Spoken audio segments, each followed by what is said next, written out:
از کم ان کا تو ہم ٹھیک ٹھاک طریقے سے بائیکاٹ کریں۔ وہ غزہ سے کچھ وفد آیا پاکستان میں، اسلام آباد میں، ابھی کل کی بات ہے یا پرسوں کی، مجھے ایک ساتھی کا فون آیا، اس نے کہا کہ غزہ سے فلسطینی دوست آئے، انہوں نے آ کے بتایا کہ جو آپ لوگوں نے یہ مصنوعات کی بائیکاٹ کی ہے نا، اور یہ میکڈونلڈ وغیرہ کی بائیکاٹ کی، اس کا ٹھیک ٹھاک وہاں کی یہودیوں کو پر اثر پڑا ہے، یہ ایسے فضول نہیں ہے۔ پھر علماء نے وہاں پہ میٹنگ کی اور انہوں نے علماء کی ٹیموں کو تشکیل دیا کہ جاؤ جا کے اس کو اور پرزور طریقے سے یہ تحریک چلاؤ کہ یہودیوں کی پروڈکٹ اور ان کی مصنوعات چھوڑ دی جائے۔ اب یہ بھی جہاد ہم سے نہیں ہوتا، یہ بھی ہم سے نہیں ہوتا۔ تو رب العالمین نے فرمایا حق اور باطل کو خلط ملط مت کرو، فرمایا کہ وَاسْتَعِينُوا بِالصَّبْرِ وَالصَّلَاةِ، بلکہ پیچھے جو آیت ہے فرمایا کہ اقیموا الصلاۃ وآتوا الزکاۃ وارکعوا مع الراکعین، یہ نماز کے اوپر پیچھے ہم نے قدر تفصیلی گفتگو کر لی تھی۔ اتأمرون الناس بالبر، لوگوں کو تو اچھائی کا کہتے ہو، خود اچھائی پہ عمل نہیں کرتے۔ وہ کہتے ہیں نا دوسروں کو نصیحت اور خود میاں فصیحت، دوسروں کو کہنا کہ ہر وقت دوسروں کی اصلاح کی فکر کرنا، اپنی اصلاح کا پتہ ہی نہیں۔ صحابہ اکرام رضوان اللہ تعالیٰ علیہ اجمعین میں یہ عادت نہیں تھی، ان کو اپنی فکر زیادہ ہوتی تھی، ان کو اپنی فکر زیادہ ہوتی تھی۔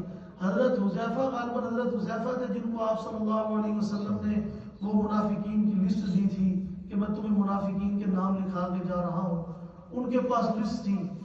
تو حضرت عمر غالباً حضرت فاروق اعظم تھے، گئے حذیفہ اللہ کا نام ہے میرا کام تو کر دو، روئے اور بڑے ترلے منتے کرے۔ حضرت حذیفہ نے کہا بھائی کام کیا ہے، آپ کام تو بتائیں۔ کہا ذرا منافقین کی لسٹ دے کے بتانا، میرا نام تو نہیں، میرے عمر کا نام تو نہیں۔ میں اور آپ ہوتے ہم کہتے یار دسی ذرا کدھر کدھر نہ آئے، جا کے کسی کو پوچھیے، ہم جا کے کہتے ہیں کہ اوروں کے نام بتاؤ۔ صحابہ اکرام ایسے نہیں تھے، فرمایا بس میرے عمر کا نام بتاؤ، میرا نام تو نہیں، میرا ہے تو میں اپنے اللہ کے ساتھ معاملہ اپنا سیدھا کروں، کیونکہ عمر نے خبر میں جانا ہے، اس نے اپنا حساب کتاب دینا ہے، میری جگہ پہ کسی اور نے نہیں دینا۔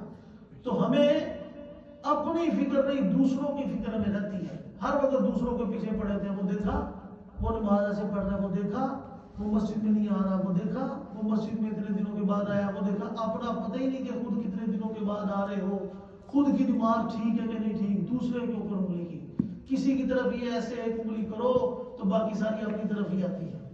تو رب العالمین فرمایا اتأمرون الناس بالبر وتنسون انفسکم، کہ دوسروں کو نیکی کا کہتے ہو، خود عمل نہیں کرتے، خود کو اس طرف راغب نہیں کرتے۔ واستعینوا بالصبر والصلاۃ، مدد طلب کرو اللہ سے نماز کے ذریعے اور صبر کے ذریعے۔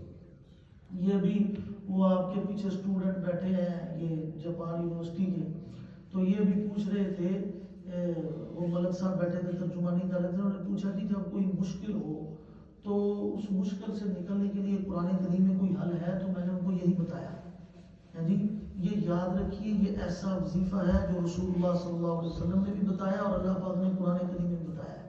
آپ کو کوئی بھی پریشانی ہے تو آپ نے کیا کرنا ہے؟ استعینوا بالصبر والصلاۃ، صبر سے کام لینا ہے جی، وہ کیسے نہیں، وہ کہتے ہیں نا اونتر جانا، اونترنا شونترنا نہیں، صبر سے کام لینا ہے، اپنے حواس کو قائم رکھنا ہے، اور 2 رکعت نماز صلاۃ الحاجت پڑھ کے اللہ سے دعا کرنی ہے اللہ پاک اس طرح مدد فرمائے۔ صحابہ کرام نے ساری زندگی نماز کے ذریعے اللہ سے مانگا ہے، ساری زندگی۔ گھر آئے بیوی نے کہا کہ کھانے کے لیے کچھ نہیں، بچے بھوکے ہیں، یعنی تو آپ کا انتظار تھا، آپ آئے تو خالی ہاتھ آ گئی۔ انہوں نے فوراً 2 رکعت نماز صلاۃ الحاجت پڑھی، دروازے پہ دستک ہوئی، دروازہ کھولا تو پڑوسی آیا، اس نے کہا یہ آٹا اور یہ ہڈیا اور یہ آٹا دال یہ چیزیں ہدیہ ہیں، میں آپ کے لیے لے کے آیا ہوں۔ مانگنا بھی نہیں پڑا، کس سے مانگا؟ اللہ سے۔ میں آپ کو ایک تازہ واقعہ سناؤں اپنا۔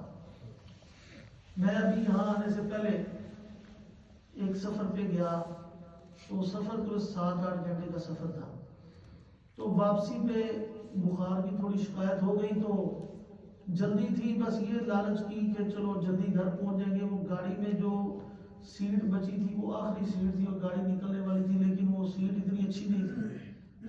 چلو بیٹھ جاتے ہیں پہنچ جائیں گے جلدی. تو وہ بیٹھا, اوپر سے بخار بھی تھا, لیکن وہاں پہ بیٹھ کے ایسے لگے جیسے ابھی جان نکل جائے گی. مغرب کی نماز کا وقت ہو گیا.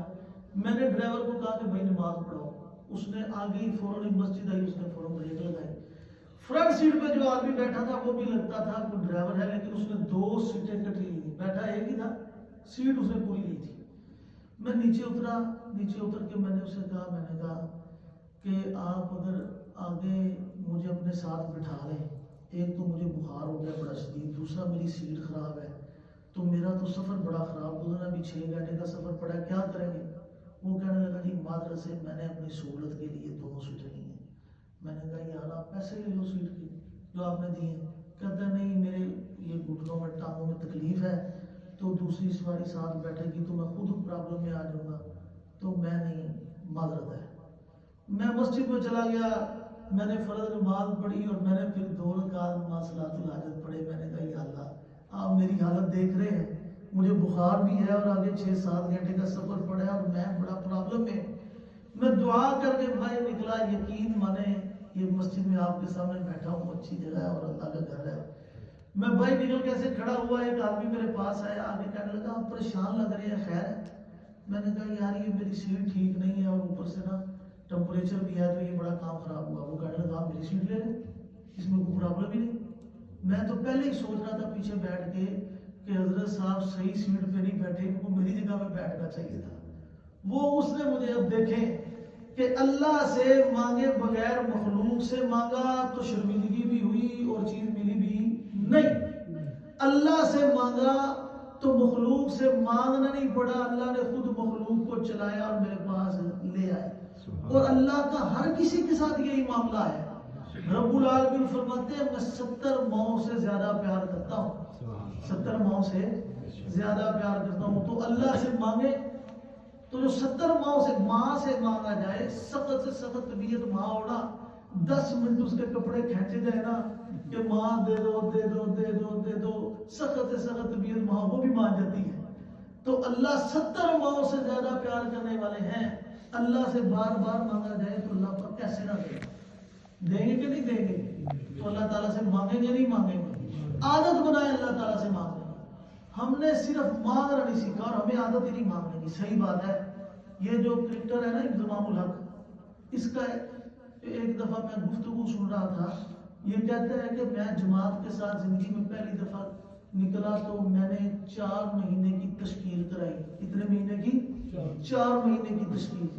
کہتا ہے میں وہاں بزرگوں سے, شاید مولانا نظر الرحمان صاحب تھے غالباً, کہتا ہے میں ان کے پاس گیا. میں نے کہا حضرت مجھے نصیحت کریں, کوئی ایسی چیز بتائیں کہ میں 4 ماہ کے لیے جا رہا ہوں, میں 4 ماہ میں کیا سیکھوں. حضرت کہنے لگے بھائی انضمام الحق تم کچھ بھی نہ سیکھو, بس ایک بات سیکھ لینا. وہ انضمام کہنے لگا کہ میں بڑا حیران ہوا, 4 ماہ میں نے لگانے ہیں تو یہ ایک بات کہہ رہے. ان کو تو چاہیے تھا کہنا یہ بھی سیکھ لینا, یہ بھی سیکھ لینا, یہ بھی. 4 ماہ کا کوئی تھوڑا سا عرصہ تو نہیں ہوتا. کہنے لگا بہرحال میں نے کہا گستاخی ہوگی, آگے سے اور سوال کیا. میں نے کہا جی حضرت ارشاد فرمائے کیا سیکھوں. انہوں نے کہا تم نے صرف اللہ سے مانگنا سیکھنا ہے. کیا سیکھنا ہے؟ اللہ سے مانگنا سیکھنا ہے. انہوں نے کہا حضرت وہ کیسے؟ کہا بس مسلسل آدھا گھنٹہ مانگنے کی تمہیں مشق کرنی ہے. 4 مہینے کے بعد آؤ اور مجھے آگے بتاؤ حضرت اب میں آدھا گھنٹہ بیٹھ کے اللہ سے مانگ سکتا ہوں. آپ حضرت 10 منٹ دعا کر کے دکھائیں.